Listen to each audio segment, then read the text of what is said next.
Today, little kids, we're talking about the piston. The piston, I googled it for you, is the thing that's grabbed by the gears and compresses a spring and creates, in addition with the piston head, a shitload of energy that's going after your BB and forcing it out of your barrel. So, as you may see, I googled it and I'm located in Germany, so yeah, this is mostly German stuff. As you can see, there are different styles of pistons. A lot of different styles of pistons with 14 teeth, 15 teeth, 16 teeth, half teeth, lightweight, aluminium, polymer, POM, crazy stuff. And what I'm trying to do now is I will give you a little overview of what the fuck is this thing and how do I know what kind of piston I need.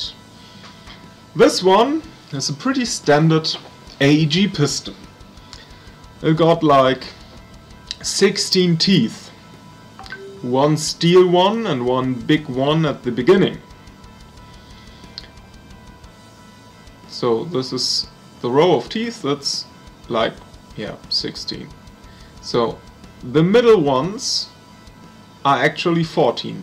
This one, the first one, most of the time isn't counted.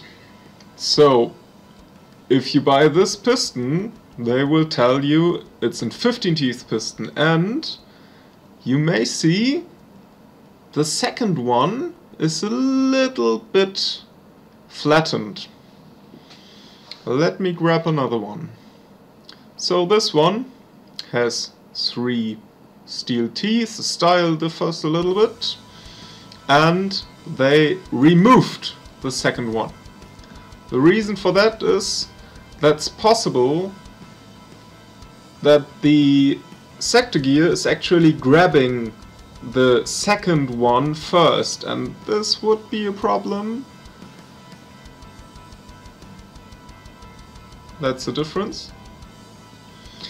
So it would be a problem if the second one is grabbed first, because there are teeth on the sector gear left if the teeth actually ended. This one, more steel teeth, a little bit more quality, you could say. Not really, but yeah, they lowered the second teeth on this one. This is pretty normal. People would call this thing a 14 and a half teeth piston. So 14.5 teeth. The first one, the big one, doesn't count most of the time. Okay, this one got a full metal rack. So, steel teeth piston, polymer. This is a 14 teeth piston. We got 14 teeth, one missing, one big one. I would call it a 15 teeth, because there are 15 teeth which are grabbed. Anyway, each of these fuckers takes a 16 teeth sector gear. If you go for a 14 teeth piston, like this one, you need a normal 16 teeth sector gear. So this one I actually pretty like. This is a very lightweight piston, one teeth completely removed. We got these cutouts which make it even lighter, but the row of teeth is quite wide, which is good. So it can withstand a lot more energy. As you may see, we got like, yeah, I don't know, 10-20% wider row of teeth. This is quite good.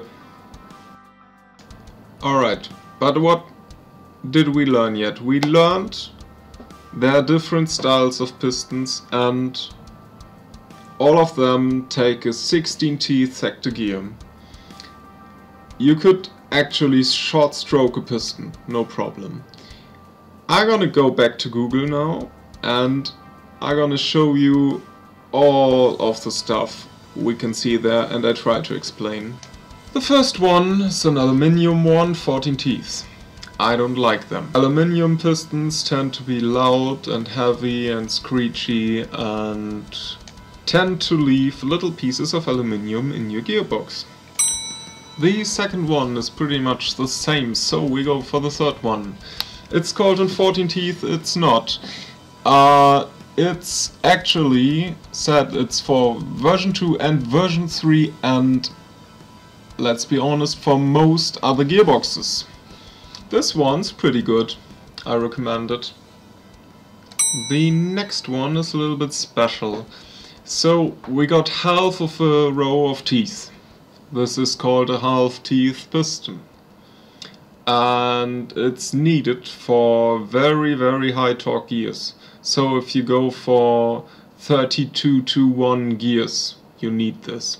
You don't need this. The next one is pretty neat. It's called a cheese piston. Okay, the next one was a piston head, but what I'm talking about is the crazy red one. I've never seen before in any AEG, but obviously it exists. And it's a good example for a cheese piston. A cheese piston is one you give it the most holes you can give, and then it's very, very, very lightweight and you need it for high-speed builds. So this is called high-speed piston and it has a full metal teeth row thingy thing. I will talk about full metal teeth rows things later. Next one, we ignore the second row, this is pretty much the same as before. Next one, we got this crazy custom thing, not the custom piston, what I'm calling out here is this KWA thing. I'm not quite sure why, but KWA decided to do a special piston. And some producers do this. It's annoying. This one has a very, very bad piston head, and I would not recommend to buy any gun who got parts you cannot buy from another brand. Thanks. Whatever, let's go to the next one. The next one is this thing called a custom piston. Right next to the disabled KWA one. This thing was short stroked and cheesed. The short stroke is what you can see, the shiny parts there, the teeth have been lowered. So this thing will not create as much energy because you cannot compress the spring that much. But anyway, it's very lightweight and you will be able to get an enormous rate of fire out of a gun with a short stroke piston. But actually it's of course needed to short stroke your sector gear too. Next up we can see the diameter of a piston, and this is actually coming in quite handy, cause I wanted to talk about this anyway. What you can see there, 20 to 24 millimeters, is quite normal.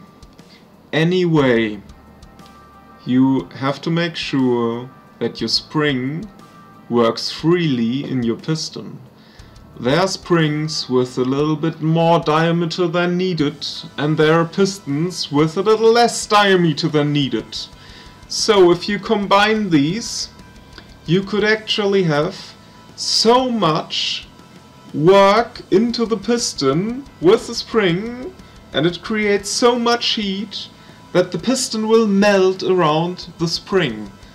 I got this one time and it looked terrific and I had a lot of fun, but the gun was obviously not too okay.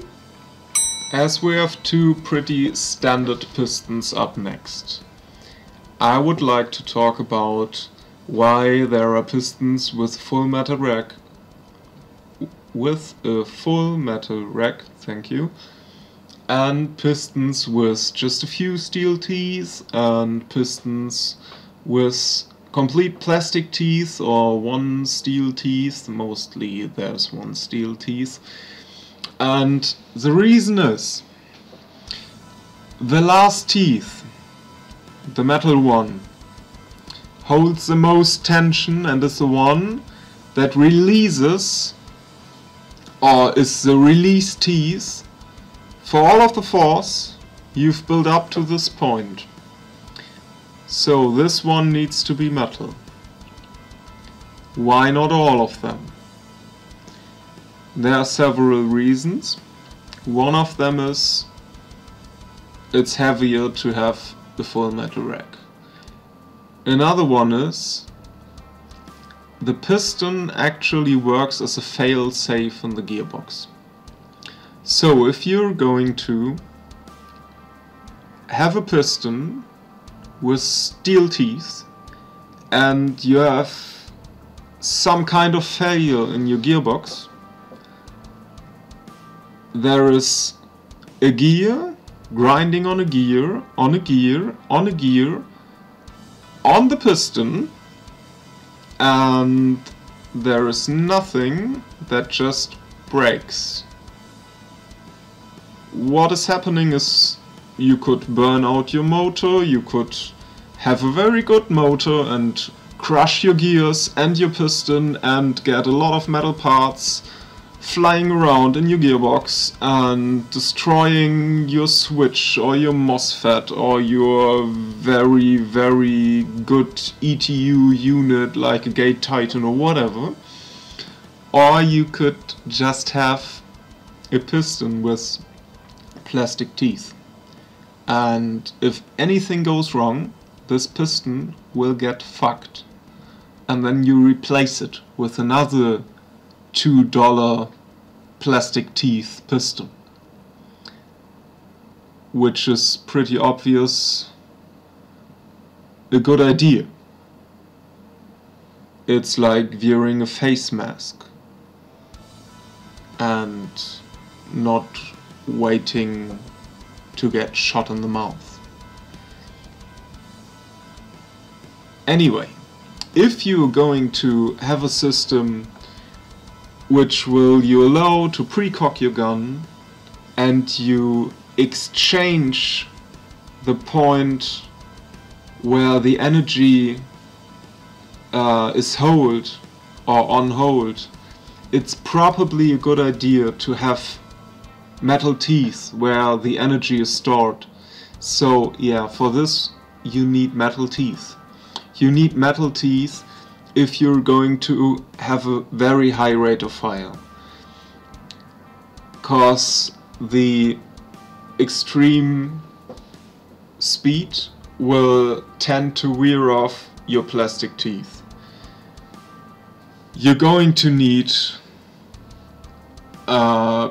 metal teeth if you're going to short stroke your piston and your system, cause the last teeth, the release teeth, will be a plastic one if you're having a normal piston, and this will probably not work for too long, and so your short stroke will extend itself, which is bad. Anyway, I guess that's it about pistons. The angle of engagement is something we should talk about next. That's a lot of